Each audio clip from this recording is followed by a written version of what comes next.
안녕하세요. 저는 시니어 라이프 비즈니스를 연구하는 최학희입니다. 우리가 시니어 트렌드에 대해서 이해할 때 먼저 글로벌 트렌드를 통해서 종합적으로 바라봐야 하고 라이프 스타일을 통해서 세밀하게 봐야 된다고 말씀을 드렸습니다.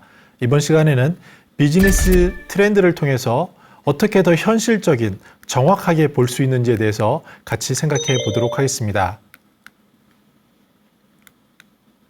네, 저는 24년 정도 실버 산업이라는 곳에 종사하면서 고령 친화 산업에 대한 다양한 연구, 그리고 1세대 분들과 같이 하면서 어떤 어려움이 있었는지 또 현실이 어떤지에 대해서 나름대로 잘 이해하고 있습니다.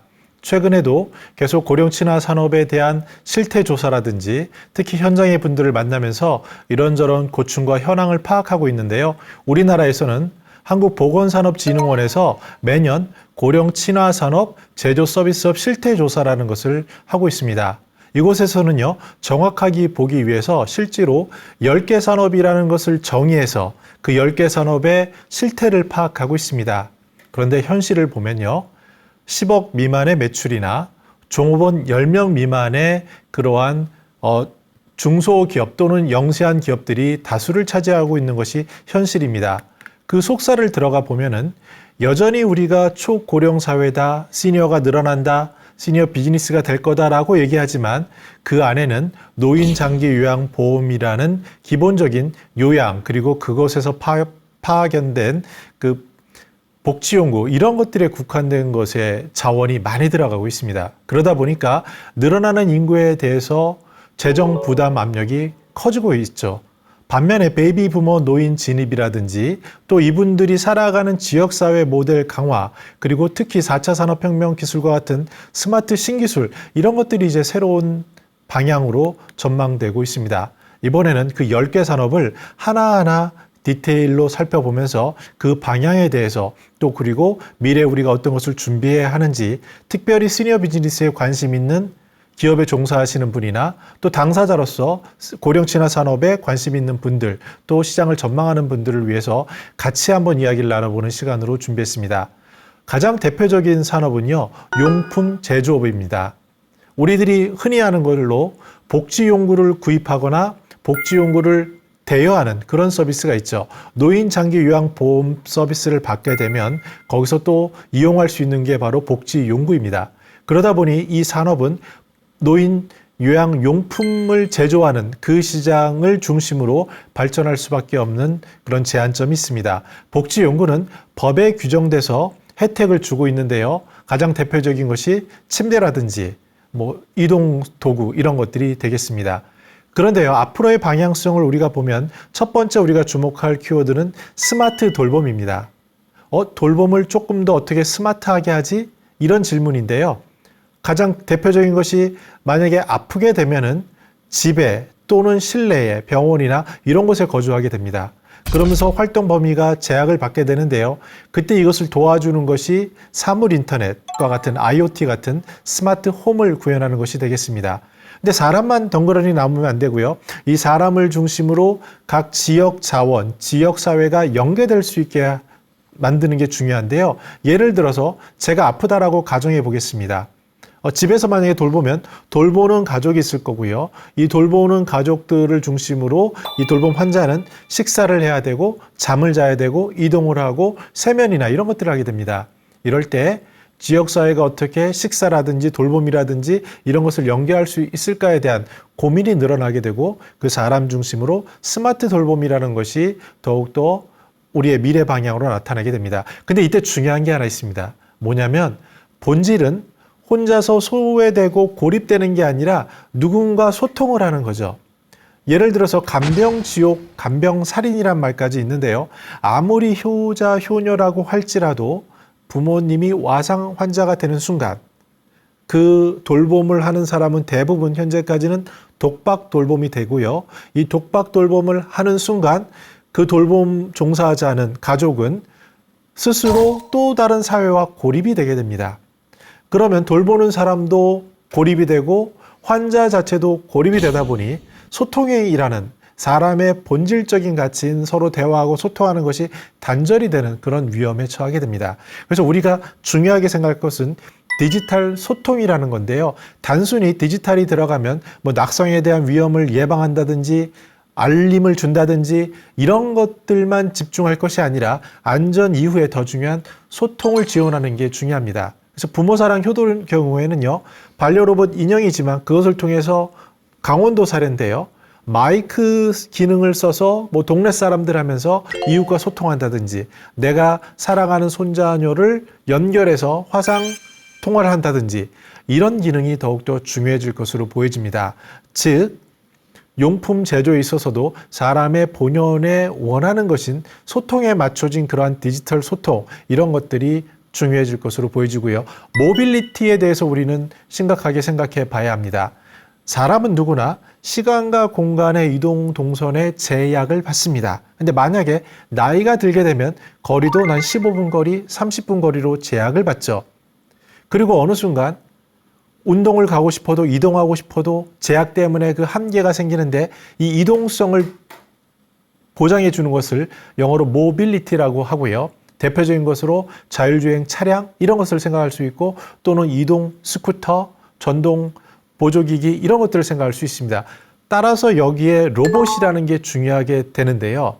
조금 건강이 악화됐을 때 자율주행으로 간다든지 아니면 내가 몸이 조금 불편했을 때 보핏과 같은 기구를 통해서 이동한다든지 이런 것이 중요해집니다. 최근 들어서 고령 친화 산업에서도 외국에서 제대로 공부하시고 전문성을 갖춘 분들이 사업자로 많이 뛰어들고 계세요. 사업자로 뛰어들었을 때 정부나 민간에서 제대로 서포트를 해서 그 괜찮은 벤처들이 등장하고 있는데요. 이 벤처들의 생각은 이런 겁니다.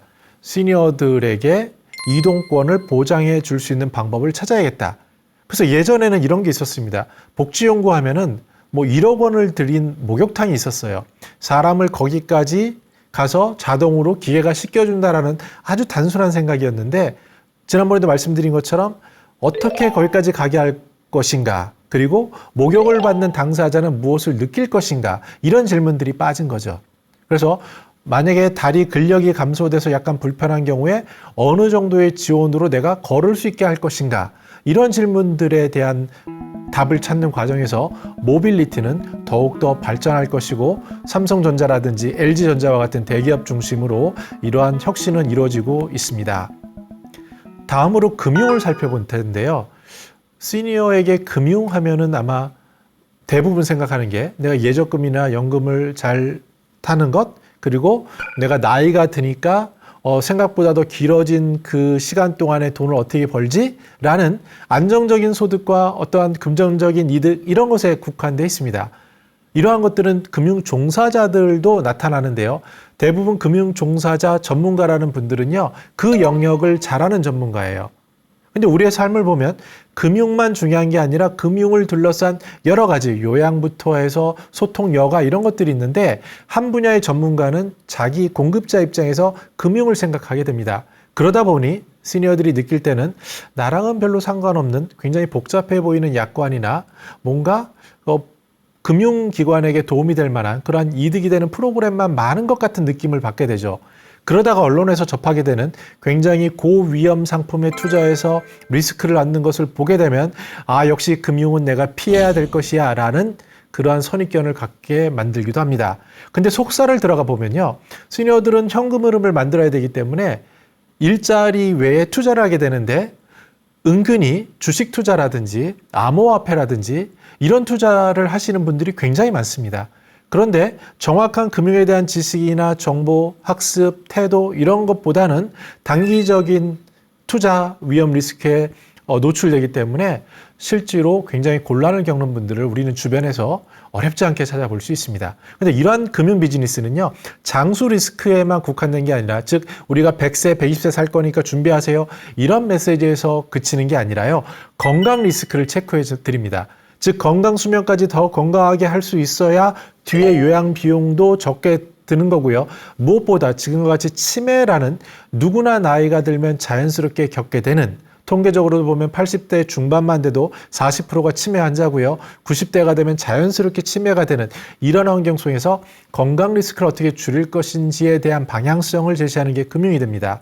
또한 재무 리스크에 있어서도 시니어들이 가진 자산의 70%, 80%는 부동산에 묶여 있게 되죠. 근데 이 부동산이 너무 비중이 높고요. 고령 선진국인 경우에는 한 중간 정도로 낮아지거든요. 그래서 요새 고민이 들죠. 아, 내가 다 은퇴하고 났더니 강남에 집 한 채가 있어. 그런데 현금 흐름이 발생하지 않네?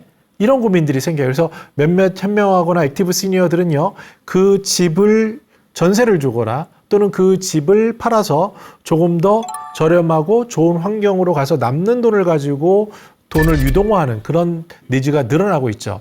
이런 것이 주택연금에서 잘 보여지고 앞으로 계속 부동산 자산을 유동화하는 것에 대한 관심은 커질 겁니다. 특별히 나이가 들면 식사를 한다는 것, 특히 여성 입장에서 아침, 점심, 저녁을 챙긴다는 것이 굉장히 큰 스트레스로 다가오게 되죠. 누가 밥을 해주는 게 제일 맛있다라고 얘기를 하는데요. 그러다 보니 이런 것을 지원해 줄 수 있는 실버타운이라든지 새로운 형태의 주거 형태가 나타나게 되는데, 이럴 때 이런 기관들도 부동산 자산을 유동화할 수 있는 솔루션을 찾게 됩니다. 더 중요한 것은 증여와 상속에 관련된 겁니다. 지난번에 아주 최근에 헌재에서 이런 결정을 했죠. 그 형제 자매지만 그 유류분이라는 것을 무조건 줘야 되는 게 아니라 형제 자매가 본인의 뜻에 반하거나 또는 기여하지 않은 경우에는 안 줄 수도 있다라는 그러한 법리적인 해석을 했는데요. 그 이야기의 반증은 뭐냐면 그만큼 유류분과 같은 증여와 상속을 둘러싼 사건 사고가 많은 겁니다.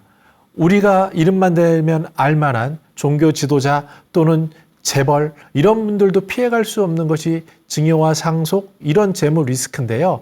왜 그러냐면 나는 건강할 거야, 나는 괜찮을 거야 라고 생각을 하는데 어느 순간 갑자기 쓰러지거나 어느 순간 갑자기 치매에 걸리거나 하면은요, 금융적으로 굉장히 많은 문제들이 발생을 하게 됩니다. 다음으로 중요한 것은 디지털 금융인데요. 스마트폰 가지고 다니고 저만 하더라도 벌써 한 2년 정도 현금을 가지고 다닌 경험이 없습니다. 젊은 사람들은 더 할 거예요. 그리고 뭐 카카오톡이나 이런 여러 가지 솔루션을 통해서 페이도 잘 되고 운영도 굉장히 쉬워지죠. 시니어들 모임을 가보면요, 이렇게 통장을 하나 만들어서 가상 통장이죠. 거기에 입금하고 이런 것들을 아주 익숙하게 하시는 액티브 시니어들도 늘고 있습니다. 그러다 보니 생기는 걱정이 있죠. 야, 디지털은 이렇게 편리한데 이거 너무 위험한 거 아니야? 그래서 후기 고령자인 분들, 금융을 잘 하시는 분들은 여전히 디지털 쪽으로 금융을 안 쓰기도 합니다. 근데 우리가 언제까지 그럴 수 있을까요? 지금 이미 암호화폐는 공식적으로 ETF로 판매되는 상품이 되고 있고요. 점점 금융 디지털 속으로 여러 가지 테스트들이 IMF라든지 월드뱅크라든지 이런 것을 중심으로 하나하나씩 시도되고 있는데 우리가 언제까지 디지털을 피하고 살 수 있을까요? 이런 고민들이 남게 됩니다. 그래서 민간 기업, 민간 기관에서는요, 금융사기 방지에 대한 교육을 하고 있습니다. 뭐 시니어 금융교육협의회라든지 이런 여러 곳에서 좋은 프로그램을 주고 있는데 아직까지는 일부가 생각하는 이슈 같지만 속살을 들여다보면 시니어들이 가장 두려워하는 것은 디지털 금융사기 이런 것들입니다.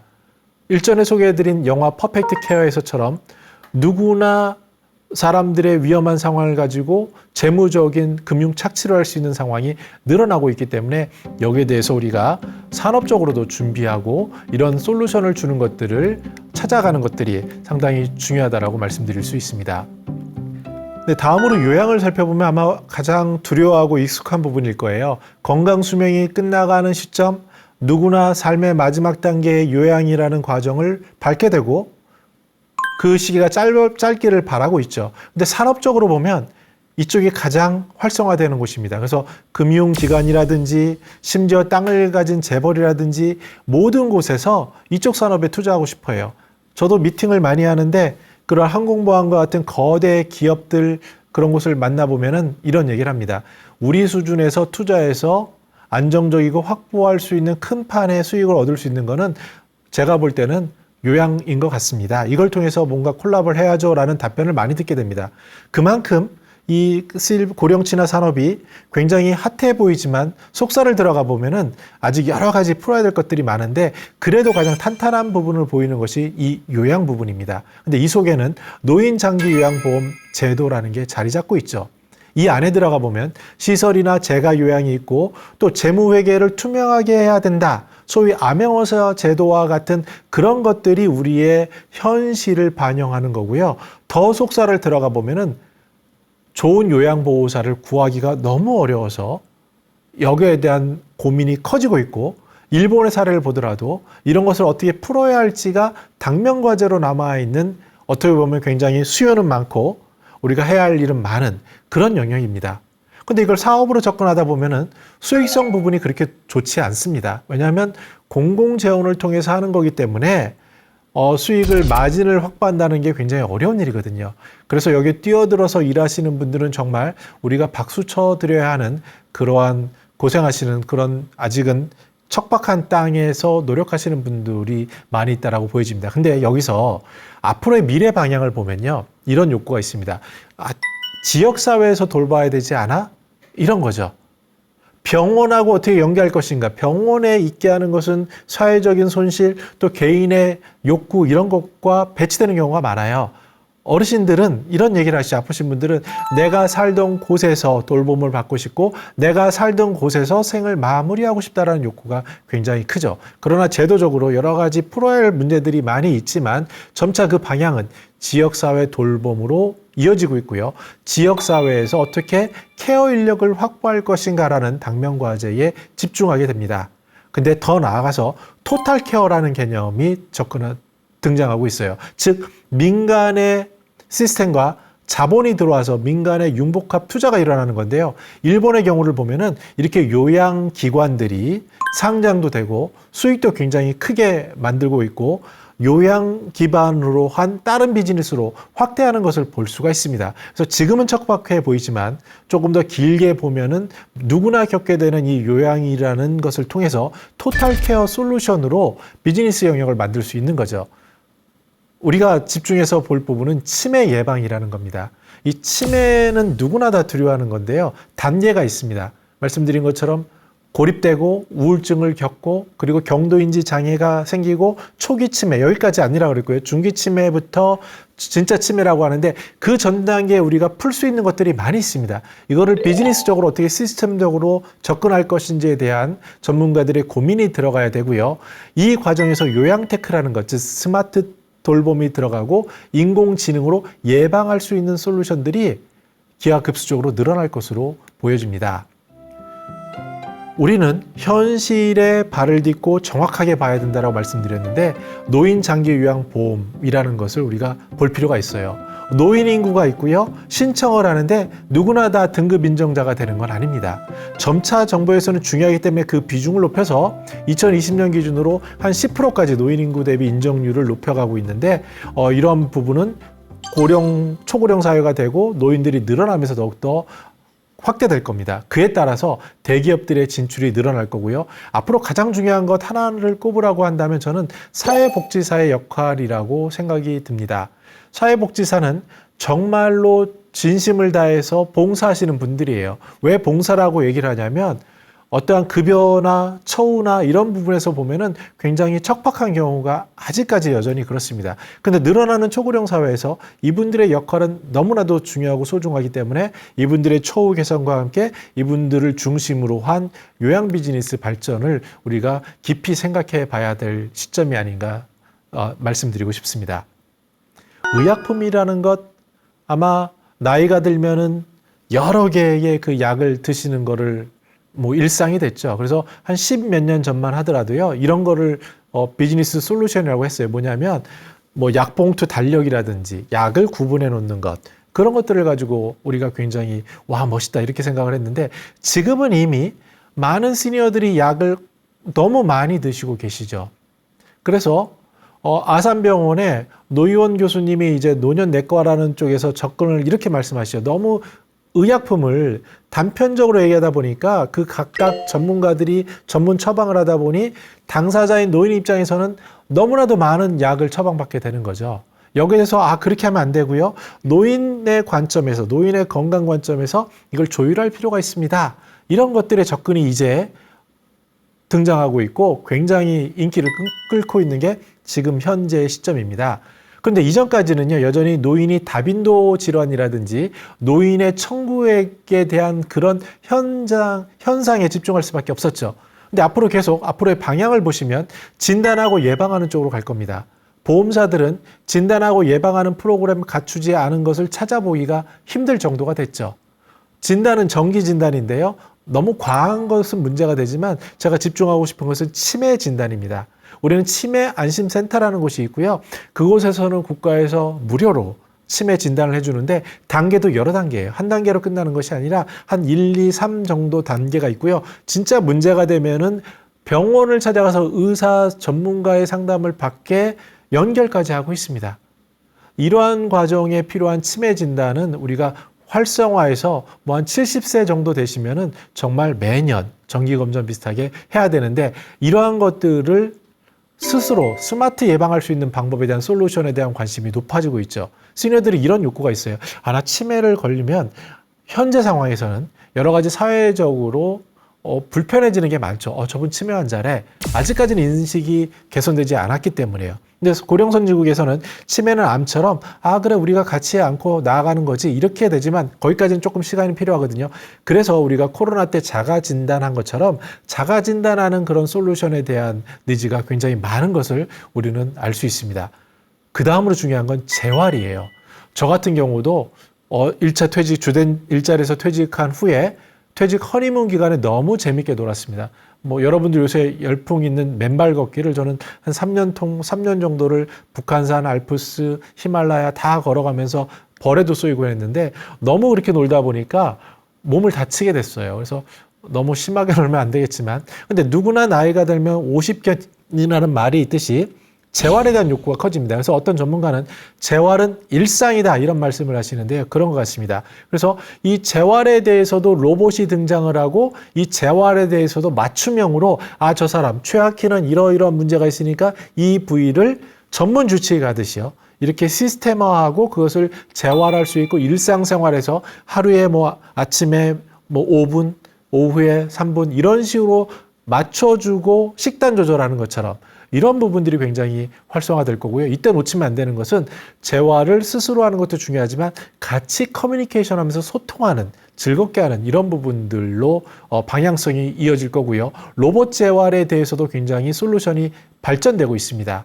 근데 다행인 것은 이 사업을 하는 전문가들이 단순히 로봇의 기술적인 측면만 집중하는 게 아니라 그 환자, 재활이 필요한 사람의 욕구에 집중해서 이걸 어떻게 로봇을 통해서 도와줄 수 있을지를 고민하는 이런 것들이 나타나고 있어서 너무 좋은 것 같습니다. 디지털 헬스가 그런 부분인데요. 우리가 영화 같은 거 보면 안에 조그만 마이크로 칩이 들어가서 디지털 이게 치료도 하고 검진도 하고 이런 얘기 하지 않습니까? 인공지능이라는 부분은 우리가 상상하는 것 이상으로 매일매일 발전하고 있습니다. 조금 전에도 어떤 분하고 그런 말씀을 나눴는데요. 우리가 생각하는 인공지능, 챗 GPT가 가장 대표적이죠. 이게 어마무시하게 발전하고 있어요. 영화에서 보는 거 금방 따라잡을 것 같은데요. 예를 들어서 우리가 질문하는 식인 거예요. 제가 이렇게 질문해 보겠습니다. 지금 구글에는 공짜로 쓸 수 있는 제미니도 있고요. 오픈 AI에서도 공짜로 쓸 수 있는 3.5 버전이 있습니다. 그것을 통해서 일반적인 걸 할 수 있는데 이렇게 얘기를 하는 거죠. 내가 허리가 좀 아픈 것 같아. 그런데 어떤 게 좋을까 하면 쭉 나오고 그중에 어떤 게 나오면 또 여긴 누굴까? 전문가는 누굴까 하고 딥다이브로 나가게 되면은요. 우리가 생각한 것 이상의 솔루션을 주는데 물론 전문가들이 주는 그러한 해박하고 정확한 지식에서 어긋나는 경우가 아직은 있습니다. 근데 제가 장담하건대 이것은 금방 극복이 될 거고요. 이러한 과정을 겪다 보면 앞으로 미래는 이렇게 되겠죠. 앞에 있는 인공지능, 스마트 케어, 삼성전자에서 나온 볼리 같은 게 대표적일 텐데요. 얘기하는 거죠. 지금은 날씨 어때 이런 1차원적인 수준이지만 내가 더 계속 질문할수록 그것을 인터넷과 연결한 전문가와 연결한 것을 통해서 헬스케어까지 갈 수 있는 게 아마 내년 이때쯤이면은 구현되지 않을까라고 조심스럽게 전망할 정도로 기술의 발전은 우리가 생각하는 것보다 훨씬 빨리 가고 있습니다. 의료기기 쪽을 보면요. 우리는 주로 보조기기를 생각하죠. 진단치료, 기계기구, 장치재료 이렇게 하드웨어적인 것을 생각하기 쉬운데요. 앞에서 말씀드린 재활을 지원하는 쪽, 재활을 도와주는 것, 그리고 재활을 로봇이 같이 동행하는 것, 이렇게 갈 수 있는 가능성이 높아지고 있고요. 노인이 되면 생기는 노인성 질병에 대해서 진단하고 그것이 일상생활에서 어떻게 보조될 수 있는지까지 고민하게 될 겁니다. 여기에 더해서 디지털 치료기기, AI, 빅데이터, 사물인터넷 같은 것들이 융복합됨으로써 정말 나에게 주치의가, 디지털 주치의가 바로 내 옆에 있구나. 그리고 그 정보가 굉장히 정확하구나. 또는 여기에 전문가가 이어진다면 완벽한 솔루션이 될 것 같아요. 예를 들어서 이런 겁니다. 기술이 모든 것 답을 줄 거라고는 생각이 안 들어요. 그런데 어떤 게 가능하냐면요. 전문가에게 예를 들어서 저에게 물어보는 거예요. 실버 산업에 대해서. 그럼 제가 다 할 수 있지 않습니까? 그래서 그 많은 전문가들은 예전에는 전화나 미팅을 통해서 했다면은 인공지능을 통해서 제가 기본적인 솔루션을 파악하고요. 이 중에서 제가 변별력을 가지고 전문가가 그 속에 또 다른 전문가를 연결할 수 있는 이런 솔루션들이 디지털 헬스케어 쪽에서도 굉장히 발전할 것으로 보여집니다. 화장품이라는 것에 대해서 우리는 이게 실버 산업이네 라고 얘기하고 특히 남성분 위주로 관리를 하는 분들을 보게 되면서 그래 이것도 좀 되지 않을까라는 생각을 갖게 만드는데요. 지금까지는 이랬어요. 안티에이징, 노화 방지를 얘기하는데 즉 보습을 하고 주름을 개선하고 미백을 하고 항산화를 해주는 그런 것들에 국한되어 있죠. 제가 아는 지인들만 하더라도요. 미용 시술을 받는 분들이 굉장히 늘어나고 있습니다. 그래서 외국 요번에 태국인가요? 어디서 보니까 미스 태국 되신 분들이 보니까 연세가 60세예요. 눈으로 봤을 때 30대, 40대로 보이는데 이런 일들이 비일비재하고요. 앞에 90세 되신 분들도 보면은 한 70대밖에 안 되지 않았을까 할 만한 분들도 늘고 있습니다. 아마 여러분들이 많이 보실 텐데 이게 미용 기술, 화장품, 노화 방제 기술이 발전하면서 생긴 건데요. 앞으로는 뷰티 소비자라는 것을 주목해 보실 필요가 있어요. 이제 나만의 독창적인 선택을 할 수 있는 뷰티 소비자인데요. 그러려면 솔루션이 필요하겠죠. 휴대용으로 가지고 다닐 수 있는 미용 기기 같은 것들이 외국에서는 이제 보고되고 있습니다. 그리고 개인 맞춤형이 제일 중요한데요. 스마트 뷰티, 바이오테크 이런 것들이죠. 그래서 남이 중요한 게 아니라 당신의 타입, 최근에 옷에 맞는 컬러를 조언하는 이런 것들도 부각을 받고 있고 MBTI도 그 각광을 받고 있고 이런 식이 되는데 점차 나는 누구고 나에게 맞춘 것으로 할 수 있는 솔루션들이 늘어나고 있기 때문에 가능해지죠. 작년까지만 해도 메타버스 이런 것이 굉장히 떴었는데 잠깐 사그러든 것 같지만요. 이것은 어느 순간 다시 짠하고 나타날 것 같습니다. 메타버스 기술이 계속 발전하고 있고요. 이 버추얼 리얼리티라고 하죠. VR. 실제로 느끼고 이 속에서 내 눈을 중심으로 표현되는 것들이 늘어나고요. 실제로 미용 매장을 가면은 이 메타버스라든지 이런 것들을 통해서 미리 체크하는 게 있잖아요. 나에게 옷을 입혀본다든지 나에게 색조 화장을 한다든지 이런 것들이 이루어지고 있고요. 또 더 나아가서 가상세계로 결제할 수 있는 NFT라든지 이런 것까지도 화장품이 NFT랑 무슨 상관이 있지? 라고 하겠지만 이어질 수 있고 충분히 만들어질 수 있어요. 요새 놀라운 것이요. 자신의 캐릭터를 만들 때 사진 한 10장을 주고 인공지능에서 챗GPT 4.0 정도 되겠죠. 그리고 나를 메시지를 이렇게 주는 겁니다. 프롬프트를. 이 얼굴을 활용해서 강연하는 양복을 입은 모습 또는 한복을 입은 모습 몇 개를 생성해줘 라고 하면 짠하고 나타나고요. 내가 이 경복궁에 있는 환경을 영상으로 구현해줘 하면은 만들어지고 또 이것을 가지고 시나리오를 가지고 웹툰을 그려줘 하면 만들어주지 않습니까? 지금 제가 하시는 지난번 말씀드린 80세 지인께서 웹툰에 심취해 있어요. 이런 말만 하면 웹툰이 그려지니까 뒷잔에 영상하는 것도 인공지능으로 가능하고요. 그러면 나의 가상세계에서의 최악희라는 사람이 돌아다닐 수 있는데 거기서도 화장? 이게 무슨 소리야 라고 하겠지만 우리는 자신의 뷰티, 말씀드린 뷰티 소비자라는 것은 나의 실질적인 이 공간에서의 뷰티뿐만 아니라 디지털 시공간에서의 뷰티까지도 생각할 수 있고요. 이것들을 엮었을 때 우리는 새로운 비즈니스 기회를 만들 수 있는 그런 혁신이라는 게 너무 다가온 그 시점에 우리가 있습니다. 고령 친화 산업에는 급식이라는 게 있어요. 작년부터 이제 한국 보건산업진흥원에서 개념을 이것도 중요하니까 놓자하고 분석을 하는 건데요. 이거는 늦었지만 좋은 것 같습니다. 왜냐하면 우리의 삶 24시간 한번 보세요. 뭐가 제일 중요합니까? 잠을 8시간 주무시고 그다음 뭐 하세요? 식사하시잖아요. 아침, 점심, 저녁 뭐 한 끼 드시는 분도 계시지만 식사라는 것은 사람이 살아가는 아주 기본적인 조건이죠. 옛날에는 의식주라 그랬지만 저는 식주의가 맞는 것 같아요. 어떻게 보면 의는 불필요해질 수도 있는 세상인 것 같습니다. 그런데 식이라는 것은 점차 중요해지고요. 어떻게 밥을 먹을 것인가, 건강하게 먹을 것인가를 넘어서서 어떻게 내가 편리하게 먹을 것인가에 대한 고민이 가장 큰 게 잘 나타나는 게 급식이에요. 그래서 단체 급식이라는 게 있죠. 그래서 나이가 들면은 저장 능력, 삼키는 능력 이런 것들이 굉장히 불편해지죠. 그래서 나이 드신 분인데 그분을 부모님을 생각하지 않고 굉장히 딱딱한 음식을 그 어버이날 이럴 때 모시고 갔다? 물론 생각해 봐야 됩니다. 근데 예외도 있습니다. 드라마나 아니면 실제로 다큐멘터리를 보니까요. 90대 시니어인데 오징어를 씹으시더라고요. 그러니까 개개인의 차이는 있지만 일반적으로 봤을 때 치아의 문제, 저장 능력, 그리고 소화의 능력 이런 것들을 고민해서 만들어지는 단체 급식 이런 것들이 있는데요. 이것은 돌봄 서비스 확대로 이어집니다. 몸이 불편해지고 지금처럼 1인 가구가 30%, 40%를 넘어가는 세상에서는 식사 문제를 해결해 줘야 돼요.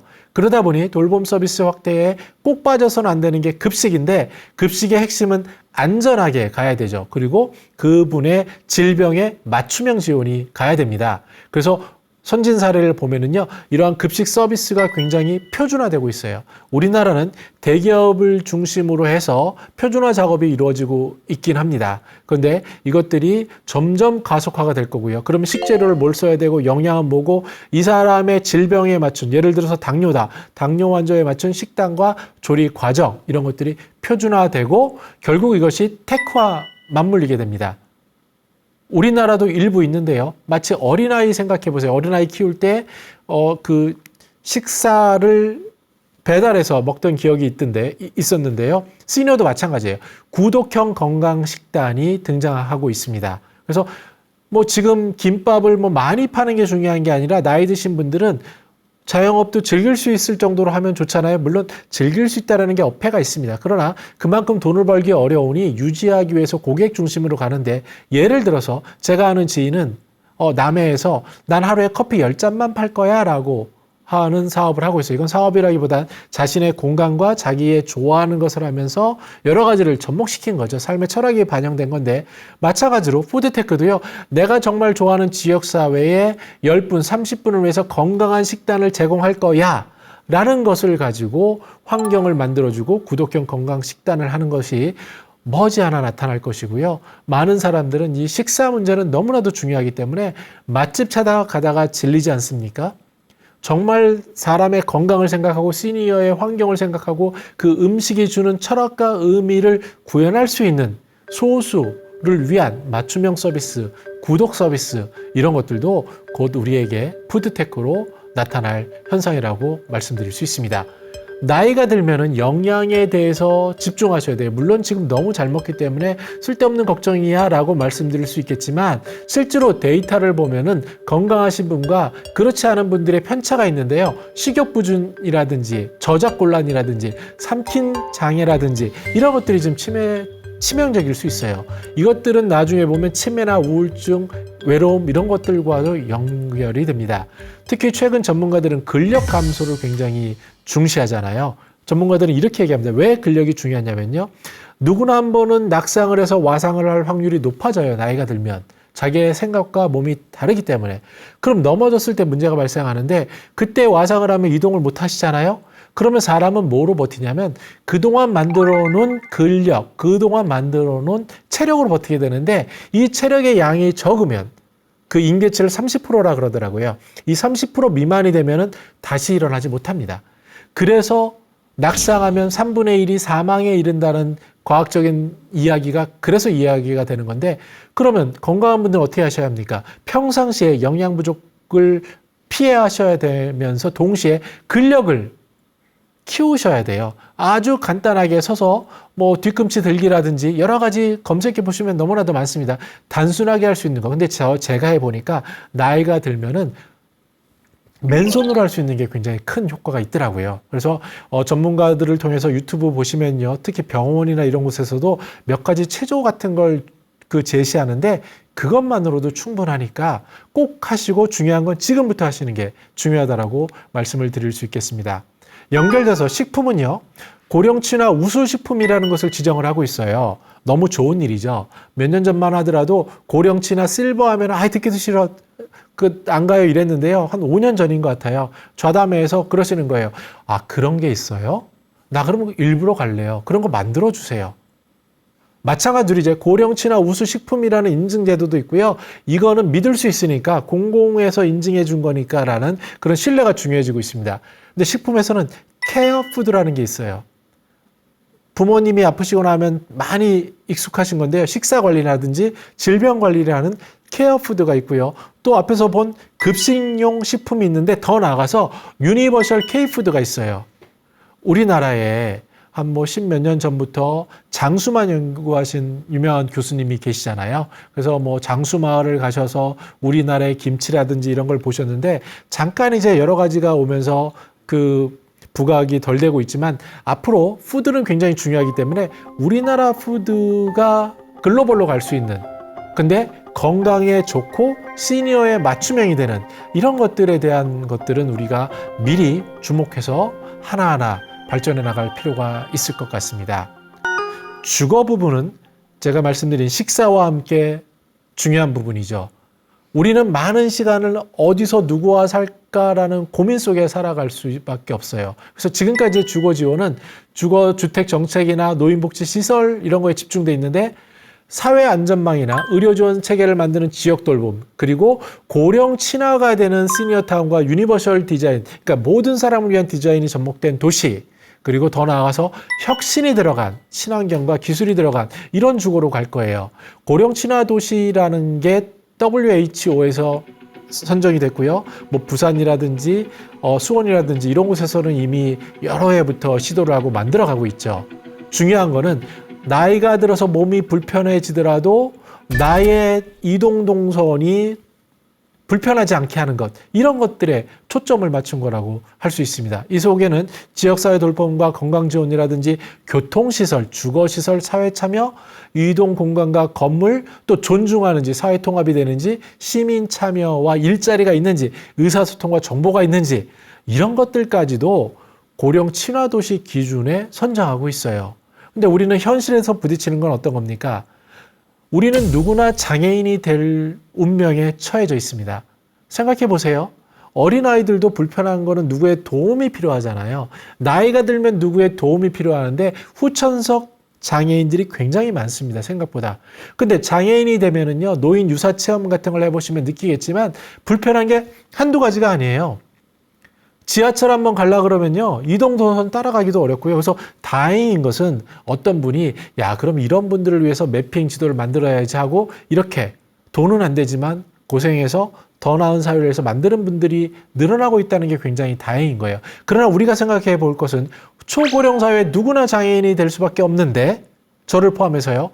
그랬을 때 우리가 살아갈 환경이라는 주거 환경이라는 것은 당연히 친장애인 환경이 돼야 되는 거는 비단 장애인만을 위한 게 아니라 우리 모두를 위한 그런 환경이라는 개념으로 발전해 가고 있습니다.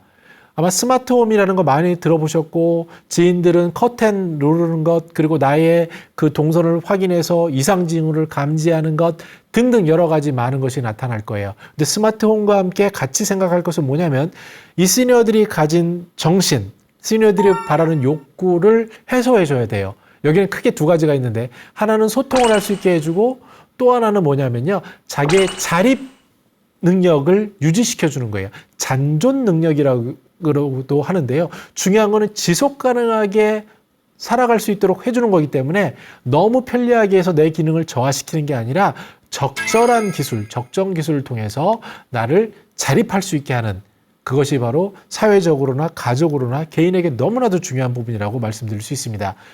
여가는 TV나 걷기 뭐 하세요 하면 TV 4시간, 5시간 봐요가 뭐로 바뀌었냐면 이제 유튜브도 보고 OTT로도 봐요라고 얘기를 하고 있는데요. 점차 바뀌고 있어요. 젊은 사람부터 버킷리스트 뭘 해야지 라는 걸 적어놓고요. 액티브 시니어는 내가 교육에 참여하고 교류를 하고요. 또 단순하게는요. 이런 것들도 있습니다. 매주 한번 모여서 어느 지역을 걷는 거예요. 그때 전문가가 있어서 이 지역의 배경은 뭐고요. 제가 오래전부터 알고 있는 나무 읽어주는 남자라는 김학송 선생님이 계신데요. 이분은 나무 얘기를 해주는 분이에요. 어느 지역을 걸어가면서 나무 얘기를 해주고 너무 멋있지 않습니까? 앞으로 이런 전문가들이 늘어날 거고 거기에 매료된 사람들이 같이 활동하는 분들이 늘어날 거예요. 이것이 오프라인에만 머무는 게 아니라 디지털로 가는데요. 이걸 디지털 크리에이터라 그러죠. 메타버스의 아바타가 더 생기고 콘텐츠를 만들어내는 시니어들이 늘어날 거예요. 말씀드린 인공지능 챗 GPT를 활용하면요. 자기의 원문 기사나 이런 것만 있으면 소설부터 문학작품 모든 것들이 가능한 시대가 됐습니다. 중요한 건 내가 제대로 질문하고 그것을 할 시간이 있느냐가 중요한데 앞으로 70대, 80대는 무조건 챗 GPT를 하셔야 돼요. 너무나도 쉽습니다. 컴퓨터 배울 필요도 없고요. 코딩 짤 필요도 없습니다. 파이썬이라는 용어 배울 필요도 없습니다.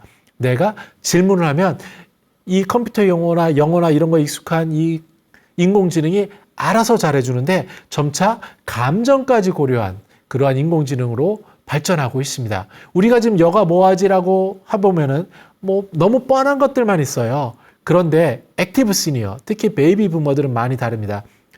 제가 사랑하는 아내만 보더라도요. 퇴직한 지 한 3, 4년 됐는데 하루에 일주일에 일과를 이런 식으로 채워요. 봉사 하나, 취미 활동 하나, 봉사 하나, 가족 모임 하나. 너무 좋지 않습니까? 그래서 점점 그리고 비용이 많이 드는 게 아니라 단순하게 적은 돈으로 할 수 있는 것들이 있는데 이러한 여가 문화 활동은 늘어날 거고요. 우리 지역을 살펴보면 이런 게 많아요. 공방들도 굉장히 많이 늘고 있어요. 이걸 제3의 아지트라 그러는데 자기의 시간을 보내는 것, 도서관 가면 얼마나 좋은 프로그램이 많습니까? 노인복지관 가면은 정말 화려하고 행복한 우리나라에서 정말 최고의 프로그램을 제공해주고 있는데요. 이런 곳들을 찾아가셔서 어울리셔야 되는 것, 그것이 핵심이라고 말씀드릴 수 있겠습니다. 시니어 트렌드 2024에서는 전문가들이 여러 가지 전망을 해놨어요. 그 중에 몇 가지만 말씀드리면 도시라는 것을 꼽을 수 있습니다. 도시는 뭐냐면요. 요양원을 도시로 본 거예요. 몸이 아픈 분에게는 요양원이 내가 살아가는 도시인 거죠. 젊었을 때 아침에 차 한잔하고 식사하고 사람 만나고 문화 여가 생활을 하는 곳이 도시인 것처럼 요양 종사자들은요, 저런 컨셉을 가지고 접근하셔야 되고 그분의 말을 들어보니까 이미 건축 전문가들이 붙어서 그런 설계를 하고 있습니다. 그래서 요새 대기업에서 만들고 있는 요양시설이나 주거시설을 보면은 이런 철학들이 녹아들고 있어서 정말 다행인 것 같아요. 정말 앞으로 점점 더 좋아지는 주거 환경 이런 시스템을 만들 거를 볼 수 있고요. 두 번째 신관식 세무사는요. 자산 승계 신탁이라는 책을 계속 내고 계신데요. 그런 문의가 굉장히 많대요. 창업자인데 사업가인데 자산을 어떻게 승계하지 미리 하셔야 돼요. 일본인 경우에는 문제가 아주 심각해졌습니다. 자산을 승계할 사람이 없는 거예요. 뭐 70대 80대 은퇴하려고 그러면 자녀가 60세 이렇게 되거든요. 그러면 기업을 없애야 되는 거예요. 그리고 돈이 있더라도 아까 말씀드린 유류분 분쟁부터 이슈가 너무 많습니다. 그래서 자산 승계 신탁이라는 게 중요하고요.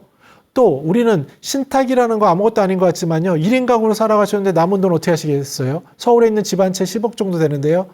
누구에게 내가 살아가는 키우는 고양이에게 줄 수 있나요? 내가 좋아하는 병원에 이런 자산세 줄 수 있나요?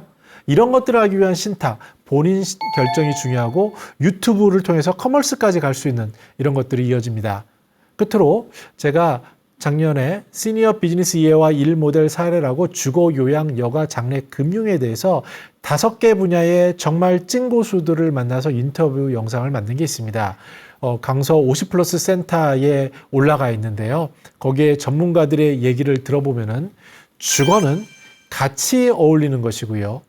요양은 정말 간호사라든지 전문가들이 삶을 지속할 수 있게 하는 거고요. 여가는 뭔가 구분된 게 아니라 삶의 자기의 소원을 이루어지는 거고요. 장래는 거창할 필요 없이 자기의 의사가 존중되는 작은 장래고요. 금융에 있어서는 나의 삶을 잘 마무리할 수 있는 그런 것까지 이어지는 것을 바로 전문가들은 주문하고 있습니다. 오늘 이렇게 고령 친화 산업에 대해서 살펴봤는데요. 우리가 현실을 정확히 보고 아직까지는 굉장히 척박합니다. 근데 지금 이 시니어 TV만 보더라도 그런데요. 얼마나 중요한 일을 하고 있는지 저는 체감을 합니다. 아직은 우리가 척박하지만 초고령 사회가 곧 닥치고 그리고 정말 우리의 삶이 중요해질 때 이러한 시니어 TV라든지 이쪽에 종사하는 고령 친화 종사자들이 만들어 놓은 세상 속에서 여러분들이 더 행복한 그러한 그 삶을 누릴 수 있으면 좋겠습니다. 감사합니다.